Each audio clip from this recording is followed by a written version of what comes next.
We imagine a future, and our imaginings horrify us. In the case of this film, I wrote the script in the first person. It's the only time I've done that. It made it clear to anyone who read the script that we're on this ride with Oppenheimer. It was very unusual. It took me a minute to actually comprehend.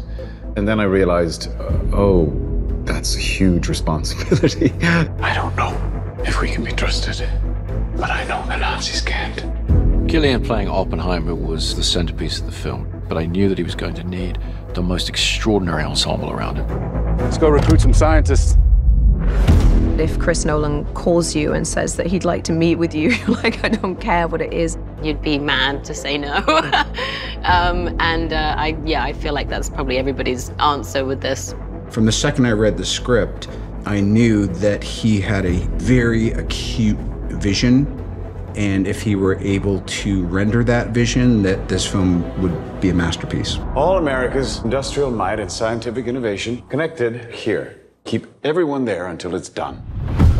It feels to me like every single character is significant because they're all historical figures of consequence. There's a chance when we push that button, we destroy the world. Chances are near zero. I tried to familiarize myself with Groves and the history, and then talk to Chris about what he needed from that part. Groves was almost like a kindergarten teacher in some respects because these scientists were so eccentric and not necessarily trustworthy. I mean, if you're looking from a military perspective. Why would we go to the middle of nowhere for who knows how long? Why? How about because this is the most important thing to ever happen in the history of the world?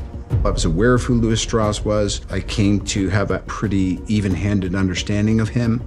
He was a righteous guy. I think he was a great public servant, but he's always behind the scenes.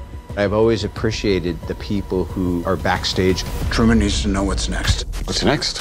With Kitty Oppenheimer, what I really was drawn to is she refused to conform to the sort of feminine ideal of the time. She had this defiance against the system that felt so modern.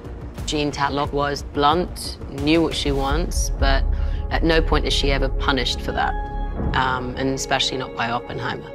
Theory will take you only so far. Oppenheimer sees things in sort of different dimensions. Physicists operate on a completely different level than we do, and I think sometimes it's a burden. So I was really interested in that. What we were looking for was a remarkably centered performance, the heart of the film, but also an ensemble piece. I was there on set every day, surrounded by a team of actors who knew more than I did about what was going on from their point of view. And that's what you're really looking for as a director. It's a profoundly moving and overwhelming experience watching it, because you feel so compelled to watch what's happening with these people and how they're drawn into the biggest of moral dilemmas and what they're wrestling with, all of the characters. With the sound design and the score and the emotionality of it, this is not a film, this is an experience. When I saw it in its finished form, I was kind of like, wow, yeah, that's what we were hoping this could be. The world will remember this day.